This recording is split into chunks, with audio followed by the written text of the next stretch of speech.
โอ้เอาไว้ไม่ให้ดวงพัดความให้ในตะโกะความกือละแกงหน่อไม้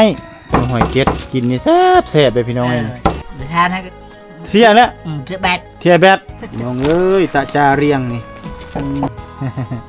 กำลังแกะกระปูให้หลานอ๋ออันนี้คือว่าเซเว่นในชนบทพี่น้องเอ้ย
กับทักทายสวัสดีท่านผู้ชมในบรรยากาศยามแรงๆสำหรับคลิปวิดีโอนี้บรรทุกและทีมงานได้พากันเดินทางผ่านหมู่บ้านน้ำสร้างแล้วก็มาหมู่บ้านนี้ก็คือบ้านห้วยป่าซึ่งหมู่บ้านแห่งนี้เป็นหมู่บ้านของชนเผ่าบรูขึ้นกับเมืองบุรพาแขวงขมวนจุดประสงค์ของการเดินทางมานี้เพื่อจะพาท่านผู้ชมมาเก็บเอาภาพบรรยากาศยามหน้าฟ้าหน้าฝนก็คือยามนี้เป็นฤดูกาลที่ชาวบ้านเพิ่นปลูกข้าวแล้วก็เสียหญ้าข้าวเสียหญ้ามันบรรยากาศยามแรงมื้อนี้บรรทุกจะพาท่านผู้ชมเที่ยวชมเบิ่งบรรยากาศของหมู่บ้านห้วยป่าไปนํกันท่านผู้ชมเนาะหลังจากที่บรรทุกบ่ได้เดินทางมาหมู่บ้านที่นี่ก็ถือว่าน่าจะประมาณปีนึงแล้วท่านผู้ชมเนาะบรรยากาศหน้าฟ้าหน้าฝนยามนี้เดินทางมาตามเส้นทางนี่แหละพี่น้องเอ้ยนี่โดยผ่านเส้นทางตัวนี้จะไปหาออกไปใส่เมืองวีระบุรีก็ได้เนาะไปเมืองวีระบุรีเลยเนาะก็จะไปตามเส้นทางตัวนี้บ่ใกล้บ่ไกลท่านผู้ชมเนาะประมาณ20 ปลายกว่ากิโลก็จะฮอดเมืองวีระบุรีแต่เส้นทางทางหน้านี่ก็จะเป็นเส้นทางไปหาบ้านกระเตาะเนาะแล้วก็เลี้ยวซ้ายจะลงไปเมืองบุรพาก็ได้หรือว่าจะเลี้ยวขวาก็ขึ้นทางเหนือเนาะหรือว่าไปซื่อก็จะไปหนองม้าเนาะขึ้นเหนือไปหาเลี้ยวขวาไปหาบ้านห้วยเฮ็ดก็ได้ท่านผู้ชมเนาะมีเส้นทางหลายเส้นทางในการเดินทางของบ้านทุกในมื้อนี้เนาะคลิปวิดีโอนี้พาท่านผู้ชมมาเก็บองค์ภาพบรรยากาศอันนี้บรรยากาศยามแรงๆเนาะตอน4 โมงแรงพี่น้องเนาะพาท่านผู้ชม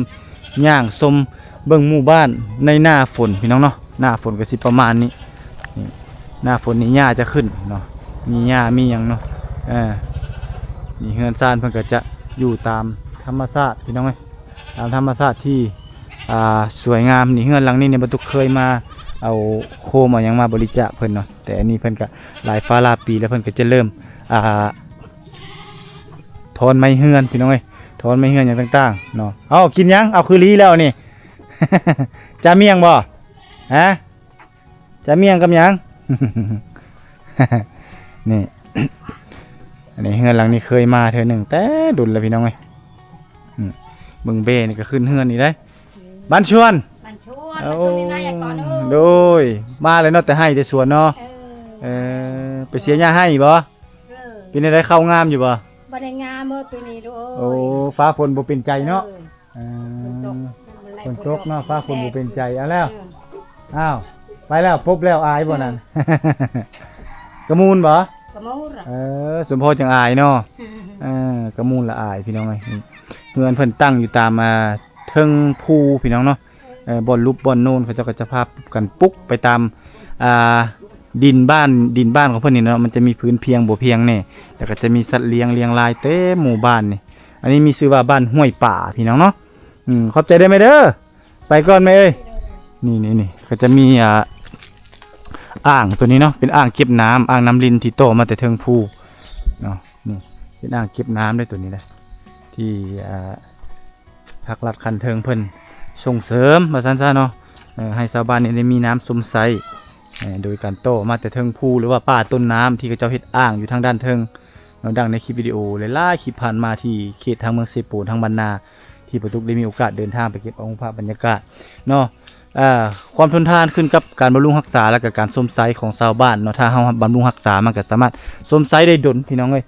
เนาะเพราะว่าเฮาเอามาต่อมาจากป่าต้นน้ำประมาณนี้นี่โอ้มาแต่ให้เลยเนาะ เฮ็ดให้บ่ปลูกข้าวเลยเนาะนี่พี่น้องบรรยากาศยามแลงยุงคือสิหลายเนาะแถวนี้เนาะยุงหลายบ่หลายเนาะกลางมุ้งอยู่บ่นอนกลางคืนกะกลางเนาะบ่กลางก็ยันยุงกินเนาะขาดแล้วมุ้งขาดแล้วเออนี่บ่เฒ่าเฮ็ดอีหยังนี่บ่เฒ่าน้องพัดนะโอ้เอาวายมาเฮ็ดดงพัดหาไว้ให้เมียฟัดเข้าแล้วเนาะไว้ให้อีเบะฟัดเข้าพี่น้องเอ้ยเพิ่นเอาวายอันนี้วายธรรมชาติเนาะเอามาแต่ป่าแต่ดงพุ่นเลยเนาะเพิ่นก็จะมาจักก่อนพี่น้องเอ้ยเฮ็ดอันนี้คือเอิ้นวายตัวเฮากินนี่บ่นี่โอ้วายขมนะเนาะบ่แม่นเนาะยอดตัวยอดอยู่เพิ่นว่าหยังยอดบุญยอดหยังแม่นบ่บ่แม่นเนาะตัวนั้นเอาไปเฮ็ดหยังตัวนั้นโดยเฮ็ดกินหากินนั่นน่ะเนาะแต่ตัวนี้แหละเฮ็ดกระดงฟัดเนาะน้องพัดแน่เฮ็ดตะวิงตะวิงโอ้ฝุ่นเบ้เพิ่นก็เอาน้ำให้กินได้เบ้นี่เนาะคอกเบ้สิอยู่นี่แบบธรรมชาติผู้อันนี้แม่นเครือหมักอึพี่น้องเอ้ยหมักอึภาษาไทยเอิ้นว่าฟักทองภาษานี้เอิ้นว่ากระดึกเนาะแม่นกระดึกพี่น้องไงกระดึกแล้วแม่นหมักอึเป็นภาษาของชนเผ่าบรูจังใดก็สู้ซนเด้อให้ได้เข้าได้น้ำหลายๆพี่น้องเอ้ย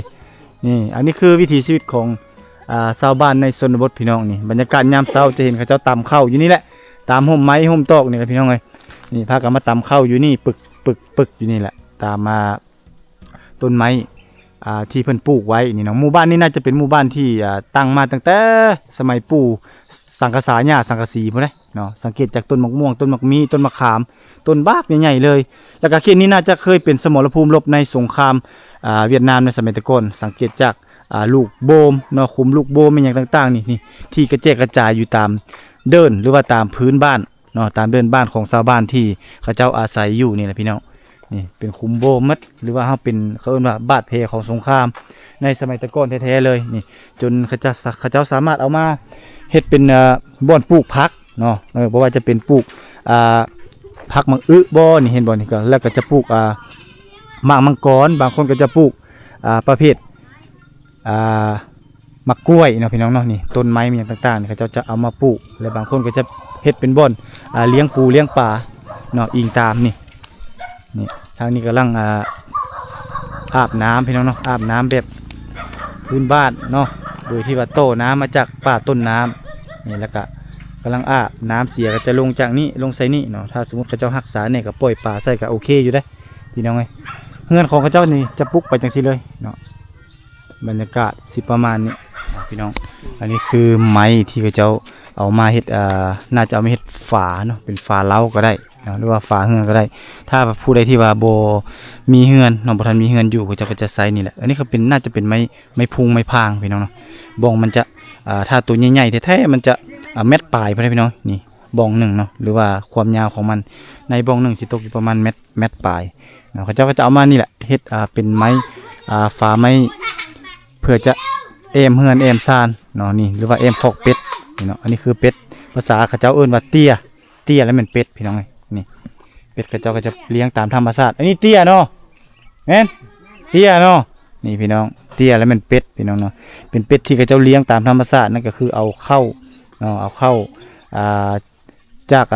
การตำข้าวเนาะก็คือเขาเปลี่ยนเข้าไปรวมถึงห้ำเอามาผสมกันเนาะบวกใส่บ่อน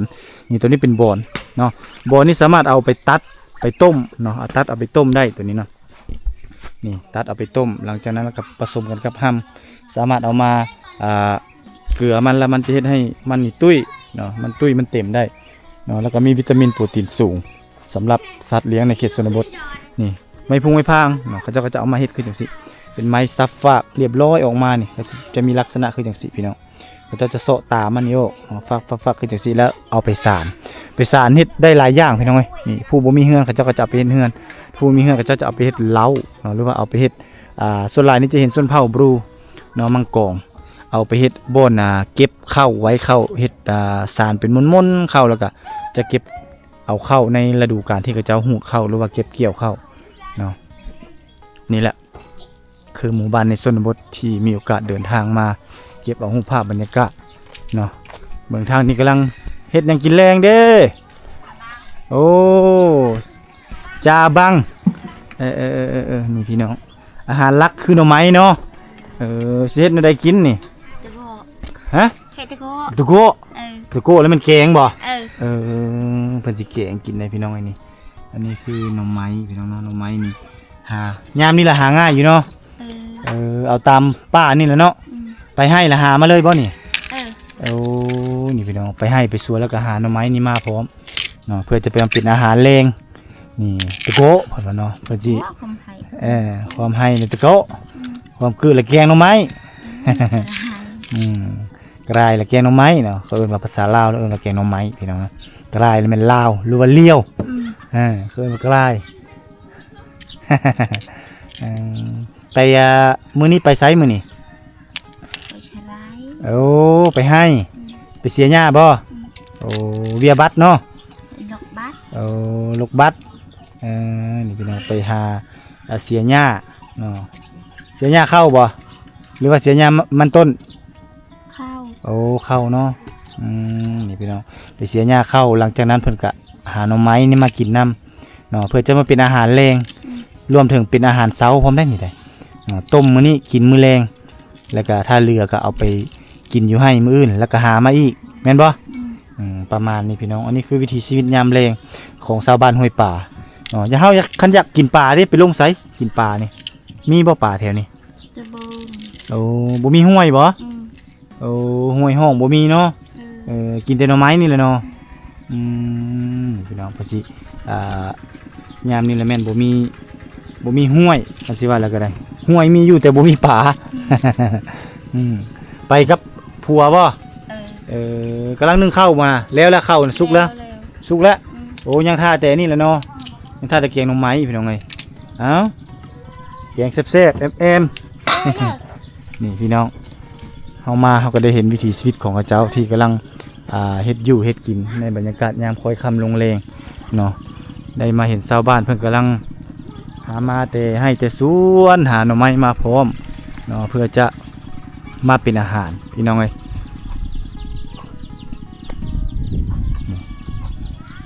อันนี้เป็นบ่อน้ำสมไซแต่มันก็จะเปื้อนเนาะเปื้อนแน่เพราะว่าเขาจะโตมาแต่เทิงภูนี่แหละแต่ก่อนเขาเจ้าก็น่าจะเฮ็ดดีอยู่แต่ว่าเขาเจ้ามีสัตว์เลี้ยงงัวควายเลยลงไป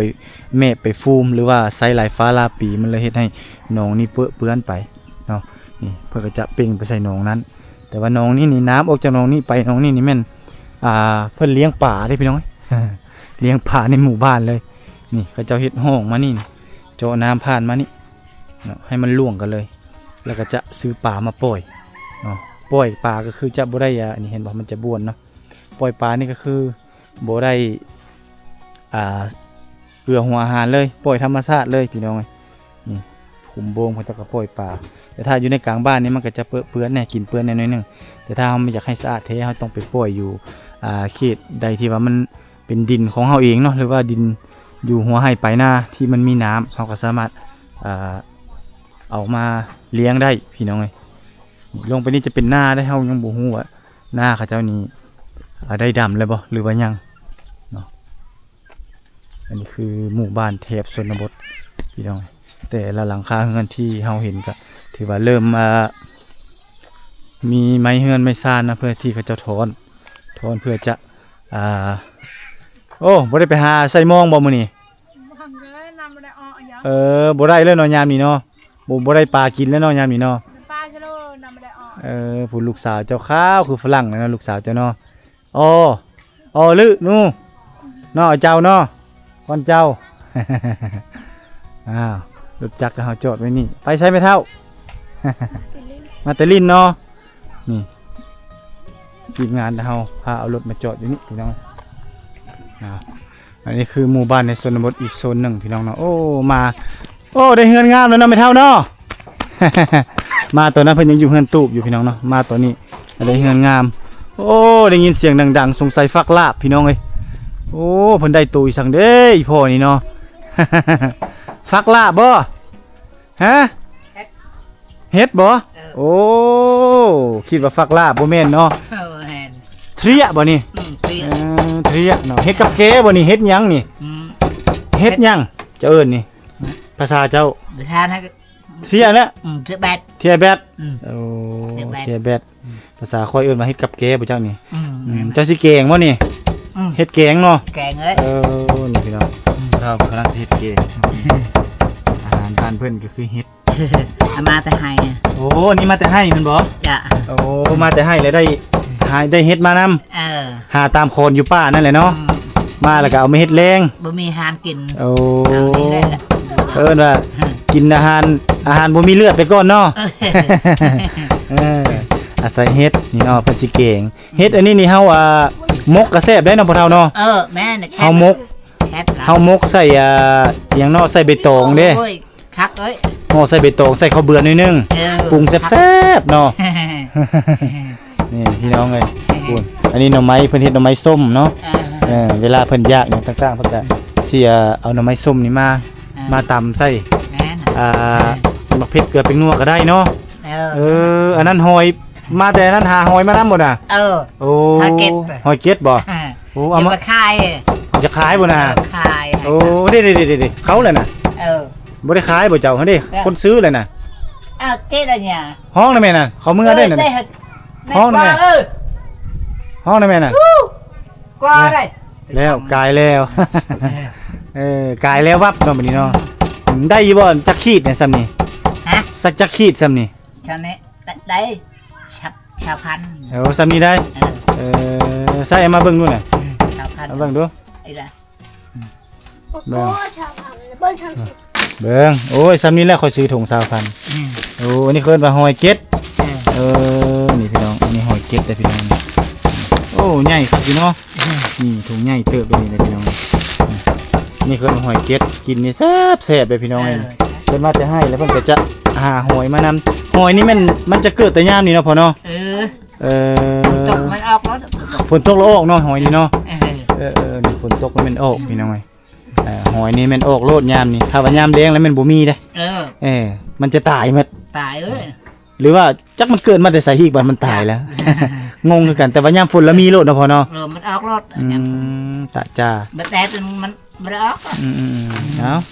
จักหน่อยเด้อจักหน่อยค่อยเอาเงินให้เด้อ จ้าจ้า ค่อยถ่ายคลิปแล้วก่อนแล้วก็จะเอาเงินมาให้ จ้ะ โอเคอันนี้ค่อยซื้อเด้อ20,000เนาะ เออ โอเคสิซื้อซอยบ่เท่าเพราะว่ารถที่มาซื้อน่ะเมื่อแล้ว ไผไปหานี่เจ้าบ่หรือว่าหลาน หลานนี่ เจ้าบ่โอ้บ่ได้ไป ท่านในหลาน หลานผู้อยู่อู่นั่น เออ ผู้อยู่ปีนั่นเนาะ เออ เจ้าฟักนี่สิให้เมียอยู่ลุ่มบ่เฮ็ดกินให้แม่บ่เฮ็ดกิน แม่ตายแล้วเขาโยนลูก บ่ อืม ไผสิอยู่ลุ่มนั่น อยู่รุมมันลูกไผ่ ลูกไผบ่น่ะ เออ โอ้เจะอยู่นํลูกชายลูกไผ เออ โอ้อันนี้เนี่ยเฮ็ดกินเองบ่นี่ เออ เออ เอง เฮ็ดกินเองเลยเมียเสียแล้วเพิ่นละมาอยู่นํลูกชาย ชาวไปปีแล้วแม่ตัวเชียร์ โอ้ยแม่เสียหั่นเด้ เออ โอ้ลาใส่อยู่น้ำลูกน้ำหลานนี่แหละเนาะ อืมเขาไปได้บังบรรยายกันแล้วข่อยอ่ะ โอ้ส่วนหลายส่วนเผ่าบรูนี่ อืม จะโอ้เงินต่างแล้วแม่นป้าให้พ่อให้แม่นี่อยู่ตามลำพังแม่นบ่ เออ แต่ว่าอันนี้นะเขาอีตนแล้วเขาเบิ่งเฮาเนาะ แม่น่ะ อันนี้คือวิถีชีวิตของชนเผ่าพี่น้องเนาะ นี่ ผู้นี่เท่าๆแล้วเพิ่นก็ยังไปหาเฮ็ดอีมาอยู่เพิ่นล้างเรียบร้อยแล้วเพิ่นก็สิมาฟักเนาะสิแกงใส่หยังเนี่ยนี่เกลือมะเผ็ดแป้งนัว เออแม่ โอ้นี่เพิ่นสิแกงเนาะแกงกินแซ่บๆโลดเนาะเพราะเพิ่นสิเฮ็ดกินจักหน่อยนี่มาอยู่ลุ่มได้ซะกำลังเฮ็ดอีสังอยู่ลุ่มน่ะตะจาโร เออเฮ็ดนั่นเฮ็ดตาบ โอ้เฮ็ดตาบ่อยู่ลุ่มนั่นเฮ็ดพวก เออ โอ้ได้เฮ็ดพวกอีกพี่น้องเอ้ยอ๋อลงไปเบิ่งเฮ็ดพวกอยู่ลุ่มก่อนคือสิได้หลายเนาะเฮ็ดพวกเนาะโอ้คักแท้อาหารเพิ่นนี่เนาะพุ่นพี่น้องเอ้ยตะจาเรียงนี่อาหารแซ่บๆนี่เนาะเบิ่งนี่พี่น้องเอ้ยบรรยากาศยามค่อยค่ำลงแรงนี่เอื้อยเพิ่นมาแต่หา กระปูเนาะไปให้บ่มื้อนี้ไปให้บ่ เออ โอ้ไปเฮ็ดให้ก็เลยว่าได้ไปขุดเอาบ่กระปูนี่ เออก็ ขุดเนาะโอ้กระปูนี่ภาษาเจ้าเอิ้นอิหยังนี่ เรียง อะเลียงอะเลียงแล้วกระปูพี่น้องนี่กระปูเป็นกระปูแดงได้นี่คุณป้าตัวฝดบกเลยพี่น้องเนาะสิแกงใส่หยังอันนี้เจ้าแกงใส่หยังแน่นี่โอ้ใส่เห็ด ป้า โอ้เห็ดตาบเนาะ เทรียตาบ โอ้มักปีพร้อมมีมักปีพร้อมมันน่ะโอ้เพิ่นแกงใส่มักปีพร้อมพี่น้องเอ้ยนี่พี่น้องกระปูนี่เฮาเสียปิ้งป่นใส่หวายก็แซ่บหรือว่าเฮาจะแกงคือแม่เพิ่นนี่ก็แซ่บอันนี้คือวิถีชีวิตของเขาเจ้าเนาะมาก็ได้เห็นแม่เพิ่นหรือว่าเอื้อยเพิ่นกำลังเฮ็ดกินพี่น้องเอ้ยเฮ็ดกินแบบพื้นบ้าน อยู่ใต้ทุนบ้านนี่แหละเนาะส่วนพ่อนี่แม่นอยู่ทางด้านเทิงมันกำลังฟักเฮ็ดคือกันพี่น้องเอ้ยนี่อันนี้คือวิถีชีวิตของพระเจ้าที่มีโอกาสเดินทางมาเก็บมาฝากมาต้อนพี่น้องมาอะไรเด้อพ่อเอ้ยมาอีกเลยได้มาหอบนี่หนีมาซื้อหอยมาหอบนี่กำลังแต่งข้าวให้หลานกินบ่โอ้นี่แต่งข้าวอีหยังโอ้นี่บ่กระปูบ่กระปูแล้วให้หลานกินเนาะเอานี่พ่อเอาเงินนี่เอา20,000น่ะจับเอานี่หอยเฮาซื้อเลยเด้อซื้อช่วยอีพ่อเพิ่น20,000กีบพี่น้องเอ้ยพอได้เฮาก็อยากกินหอยธรรมชาติอายุจะได้ยืนขอโด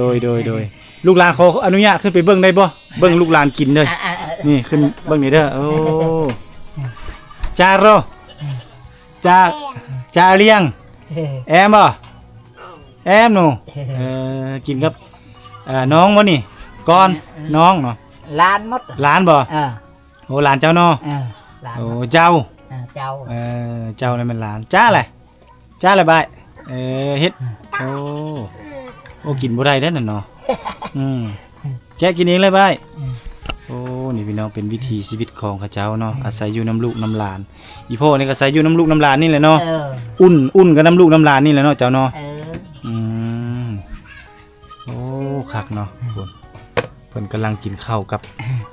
เอื้อยเพิ่นโอ้เป็นตาแซ่บเพิ่นว่าอีหยังเนาะอันนี้เพิ่นว่าเนาะ กำลังสิกินเฮ็ดอันนี้คือกระปูให้เอื้อยแกะให้แกะเรียงใช่หมดจะไปแกะให้ก็ได้พ่อจะไปแกะเบิ่งแกะให้ลูกให้หลานเบิ่งนี่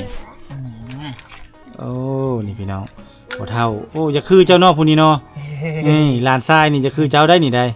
แล้วโลหน้าทางดังคมคือกันกำลังแกะกระปูให้หลานโอ้เป็นวิธีแบบพื้นบ้านที่คักได้เอื้อยก็แกะให้พอเฒ่าก็แกะให้เนาะกำลังกินข้าวโอ้ยคักแท้เนาะบรรยากาศเนาะอาหารแซ่บๆเลยนี่เป็นอาหารแซ่บอาหารมีโปรตีนวิตามินสูงนะพี่น้อง มันอยู่ใต้ดินบ่ได้อาหารนี่นะกินกับข้าวเด้อนี่เบิ่งบ่เฒ่าป้อนนี่อันนี้มาแต่ไสนี่ตักน้ำโอ้ไปเย็ดเด้อโอ้คักเนาะพี่น้องเอ้ยบ่เฒ่าเอาหลานอยู่เฮือนเนาะได้อาหารดีพี่น้องได้กระปูรอห้อยอะเลียงเด้ เรียงกระปู กระปูอะเลียงโอ้คักเนาะอันพ่อปู่แล้วเป็นผู้ฟักเนาะผู้หามาเนาะลูกไผ่แล้วเป็นผู้แกงโอ้คักเอ้ยนี่พี่น้องเอ้ยอันนี้แม่นลูกไผ่ของบ่เฒ่านั้นเพราะว่าเมียเพิ่นเสียตั้งแต่20ปลายกว่าปีแล้วก็เลยว่าเพิ่นมาอยู่น้ำลูกชายอยู่น้ำลูกไผ่นี่เลี้ยงเอาเนาะให้เรานี่เบิ่งลูกเบิ่งหลานอยู่เฮือนแม่นบ่นี่แต่ว่าเราก็ยังดุยังมั่นนะพี่น้องมาแต่ให้แต่หน้าแต่สวนก็นี่แหละได้เฮ็ดมาเนาะเฮ็ดแล้วเนี่ยเทียพี่ช่างก้อนนี่เทียเบ็ดเฮ็ดหยังบ้านเฮาเอิ้นเฮ็ดหยังเทียเบ็ดนี่น่าจะเป็นเฮ็ดกับแกเฮ็ดกับแกข่อยเอิ้น เทียเบ็ดเนาะมันเกิดตามมาล่วงตึงสิได้แม่นล่ะเฮ็ดติดกับแกมันเกิดตามไม้อยู่ให้อยู่สวนเนาะภาษาบรูเขาเอิ้นเทียเบ็ดซับนี้แหละน้อยๆนี่แหละใส่หยังแน่นี่ใส่ส้มเนาะใบมะขามนี่เจ้าไปเอาใบมะขามเฮ็ดกินนี่เนาะนี่พี่น้องอาหารบ้านเฮานี่แหละฝนตกมาบ่มีแนวกินอันนี้ก็กินเฮ็ดนี่แหละให้แซ่บๆเด้อแอมเด้อนี่หลังจากลูกไผ่เพิ่นเฮ็ดกินเรียบร้อยเนาะครบนี่บ่เฒ่าตักมื้อนี้บ่เฒ่าข้าวปูเนาะข้าวปูตัก เทแบด เสียแบด เฮ็ดกับแก้บ้านเฮาเอิ้น แม่น่ะ มีแกงหมักปี ใส่ใช้เฮ็ด เลี้ยงเนาะใส่เฮ็ดคือกันเนาะนี่เนาะเฮ็ดตาบบ่ใส่เจ้าเอิ้น เฮ็ดตาบ โอ้เฮ็ดปวกเนาะ ที่จุดเจียจูดบ่เจียจูดหรือเฮ็ดตาบเนาะไปให้หลานกินแล้วมื้อนี้เนาะแปะแล้ว เฮ้ย ใส่แล้ว เฮ้ย ใกล้แล้วกินตัวนั้นนี่มื้อนี้เนาะโอ้จะกินเฮ็ดอีกเนาะจะสัมภาษณ์เฮือนพ่อเฒ่าเพิ่นที่เพิ่นอาศัยอยู่กับลูกชาย แล้วก็อาศัยอยู่กับลูกไผเนาะเพราะว่าเมียเพิ่นเสียประมาณ20ปลายกว่าปีแล้วพี่น้องเอ้ยแต่เพิ่นก็ยังดุยังมั่นเนาะยังแต่งอยู่ครัวกินเป็นอยู่พี่น้องเอ้ยเนาะหลังจากที่กลับมาแต่ให้แต่สวนเพิ่นก็ได้หาโอ้มาทางใด มาได้ตัดไม้ขึ้น โอ้ไม่พุงเอาไปเฮ็ดโต๊ะบ่นี่ไม่พุงสามารถเอาไปเฮ็ดโต๊ะได้พี่น้องเนาะ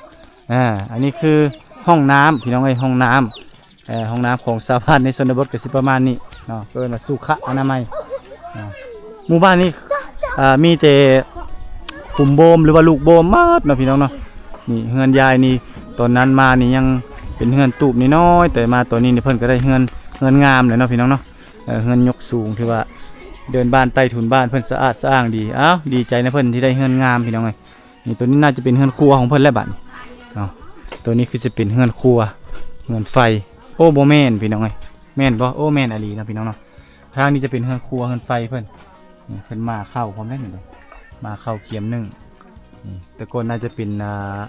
เล้าเข้านะโตมาเดี๋ยวนี้ก็เป็นเฮือนครัวเฮือนไฟคำมาเขาจะไล่ไก่เข้าโคกแล้วก็ขังมันไว้นะขังไก่ปะไว้เป็นหมู่บ้านน้อยๆที่ตั้งอยู่ท่ามกลางธรรมชาติที่สวยงามอันนี้คือหมู่บ้านเพิ่นในบรรยากาศคอยคำลงแรงพี่น้องบรรยากาศแบบร่มรื่นกลมกลืนเต็มเปี่ยมไปด้วยผู้คนที่หลั่งไหลกลับมาจากให้จากนาจากสวนเนาะพระเจ้าก็จะพากันมาลิ้นอยู่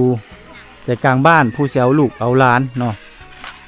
ตามสภาพพี่น้องเลยโอ้ลิ้นเกมอีเนาะลิ้นเกมติ้วๆอีกพี่น้องเลยมีสัญญาณเนาะบ้านนี้เนาะมีสัญญาณครบพี่น้องเลยมาแล้วก็พากันมานั่งลิ้นอันนี้เป็นน่าจะเป็นจุดลิ้นเบิ้งรถกายไปกายมาเนาะ จุดที่เพิ่นเบิ้งรถพี่น้องนะจุดนี้นี่เบิ้งรถกายไปกายมาตัวนี้จะเป็นห้านค้าตัวนี้เนาะเป็นห้านค้าได้ตัวนี้นะนี่มาซื้อเครื่องซื้อของซื้อขนมเมื่อไรเนาะมาแต่ให้แล้วก็อาศัยกินขนมนี่แหละเนาะพอให้มีแห้งเนาะก้อนละ1,000-2,000ไปซะแล้วเนาะ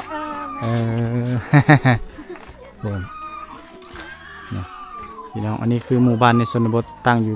นี่แหละเข้มๆนี่แหละพี่น้องเข้มๆทางไกลไปไกลมาตัวนี้ก็สิเป็นเฮือนพร้อมเป็นร้านค้าพร้อมอยู่นี่เนาะขายเครื่องโอ้ขายเครื่องบ่เพาะโอ้ขออนุญาตเบิ่งนี่เด้อเครื่องนี้ไปฮับมาได้ใส่เพาะ วิละไปวิละเนาะเอารถไถไปเอาบ่ รถจักรนี่แหละ เอารถจักรไปเอาเนาะนี่ใกล้ๆนี่มีโอ้บ่มีไฟฟ้าเนาะ บ่มี โอ้แสดงว่าทุกอย่างก็ต้องแบบกินร้อนๆเนาะ แม่นแหละ นี่พี่น้องเขาเอิ้นว่าอันนี้เขาเอิ้นว่าเซเว่นในชนบท แม่นแหละ เป็นเซเว่นได้พี่น้องไอ้นี่ได้เบิ่งขออนุญาตเบิ่งได้พอเด้อนี่เบิ่งเซเว่นเพิ่นก่อนนี่เบิ่งเซเว่นอีพอก่อนเด้อนี่โอ้นี่ขายเกิบมาดาวเนาะขายสกอตนี่ขายแปรงสีเคลเนาะสิ่งที่จำเป็นที่ใช้นี่มีน้ำยาปรับผ้านุ่มเนาะและมียาสระผมมีไข่มีแฟบมีสบู่โอ้มีสาขาวเบื่อยันเลือดลบพี่น้องเอ้ยครบอยู่ได้เนาะอันนี้คือว่าเซเว่นในชนบทพี่น้องเอ้ยที่พ่อเพิ่นมาขายก็เอารถจักรได้ไปหับเอาได้พี่น้องเอ้ยนี่ประมาณนี้คือบ่อนขายเครื่องของเพิ่นเนาะเขาร้านขายเครื่องในชุมชนในบ้านนี่มีจักบ่อนขายเพาะ ใช่ มี3บ่อนเนาะ แม่น โอ้พอได้ขายอยู่บ่ พอได้ขายอยู่ พอได้ขายให้ลูกให้หลานในบ้านนี่แหละเนาะ แม่นแหละ หมดแล้วก็ไปซื้อไหม แม่น โอ้ อีพ่อบ่ไปเองพ่อบ่ไปซื้อ บ่ เอง ลูก โอ้ให้ลูกไป ให้ลูก โอ้ ไป อันนี้แม่นลงทุนให้ลูก แม่นแหละ ลงทุนให้ลูกสาวบ่ลูกชาย ลูกชาย ลูกชายเนาะ แม่น โอ้ลูกชายเอาเมียแล้วบ่ เอาเมียแล้ว แล้วให้เพิ่นขายเครื่องอยู่เฮือนเนาะ แม่น นี่พี่น้องเอ้ยเอาแบบเรียบง่ายเฮงๆรวยๆเด้อพ่อเด้อ ครับ ให้โชคให้หมานโอ้ลงไปในวินนาเนาะ มา อ้าวนาคือยังบ่ทันได้ดำอยู่นี่บ่มีน้ำเนาะ โอ้ยบ่มีน้ำยาม พี่น้องเอ้ยปีนี้แล้งเนาะอยู่ใส่กระโบ ก็คือกันหมดเนาะพี่น้องเนาะปีนี้นี่มันแรงแห้งแท้แห้งว่าเลยจนบ่มีน้ำเลยปกตินี่เขตนี่น้ำสิหลายเข้าสิงามแต่มาปีนี้นี่เห็นแต่หญ้าเนาะเห็นแต่หญ้าขึ้นมาทั่วท้องไร่ท้องนามีแต่เขาเจ้าเอางัวเอาควายเข้าไปเลี้ยงเนาะหาน้ำเลยมันบ่มีแล้วพี่น้องเอ้ยตกลงแล้วก็ถือว่าแห้งเลยในดินเลย คือหน้าบ่อิ่มน้ำประมาณนี้พี่น้องเอ้ยนี่แหละคือในระหว่างเส้นทางการเดินทางเก็บเอารูปภาพบรรยากาศมาฝากมาต้อนพี่น้องเอ้ยนี่หมู่บ้านในชนบทก็สิประมาณนี้เนาะอันนี้คือเส้นทางการเดินทางบ้านนี้ก็มีโรงเรียนจะอยู่ทางด้านนอกนี่ห่างนี่ไปประมาณ30 เมตรเนาะหรือว่า50 เมตรนี่ก็จะพบกับโรงเรียนบ้านห้วยป่าพี่น้องเนาะหมู่บ้านจะอยู่ตั้งอยู่ท่ามกลางธรรมชาติที่สวยงามเนาะแล้วก็ผู้คนในเขตนี้ก็ถือว่ายังใช้ชีวิตแบบดั้งเดิมมีความเงียบสงบเนาะอันนี้คือบรรยากาศหมู่บ้านกลางป่าบ่มีไฟฟ้าแต่เพิ่นจะมีโซลาร์เซลล์ที่คันเทิงเพิ่นแจกจ่ายให้ทั่วทุกพื้นที่ที่บรรทุกเดินทางมาเก็บเอารูปภาพบรรยากาศมาฝากโอเคท่านผู้ชมเนาะสำหรับบรรยากาศค่อยค่ำลงแรงมื้อนี้ถ้าเฮาได้มีโอกาสเดินทางมาเก็บเอารูปภาพบรรยากาศวิถีชีวิตของชาวบ้านห้วยป่าเมืองบัวลำพาแขวงคำม่วนให้ท่านผู้ชมได้ติดตามรับชมบรรยากาศค่อยค่ำลงแรงชาวบ้านเพิ่นก็เริ่มกลับมาจากปลูกข้าวปลูกน้ำท่านผู้ชมเนาะหรือว่าการเสียหญ้าเสียค่าเพิ่นเดินทางมาค่ำๆเพิ่นก็จะพากันหาอยู่หากินมาพร้อมผู้ได้เฮ็ดแน่ผู้ได้กระปูผู้ได้หอยเนาะสำหรับหอยยามนี้ก็เป็นหอยเก็ดหรือว่าเอิ้นว่าหอยหอมเพิ่นจะเอามาขายในกิโลนึงแม่น65,000 กีบหรือว่าประมาณ100 บาทเนาะประมาณนี้พี่น้องเนาะก็เป็นอีกอาหารอีกอย่างหนึ่งที่ว่าชาวลาวเฮาโดยเฉพาะทางเขตชนบทเนาะเขาเจ้าจะหาขายแล้วก็จะเอาไปขายอยู่เขตในเมืองเนาะส่งขายกลายเป็นสินค้าได้เงินมาเขาเจ้าก็จะเอาไปซื้อมักเพชรเกลือแป้งนัวจุนเจือในครอบครัวอันนี้คือวิถีชีวิตของเขาเจ้าในยามหน้านี้เนาะท่านผู้ชมเนาะที่ประตุกได้มีโอกาสเดินทางมาเก็บเอารูปภาพบรรยากาศวิถีชีวิตของชาวบ้านในชนบทมาฝากมาต้อนท่านผู้ชมพบกันใหม่ในคลิปหน้าท่านผู้ชมสำหรับคลิปนี้ประตุกขอลาท่านผู้ชมไปก่อนสวัสดี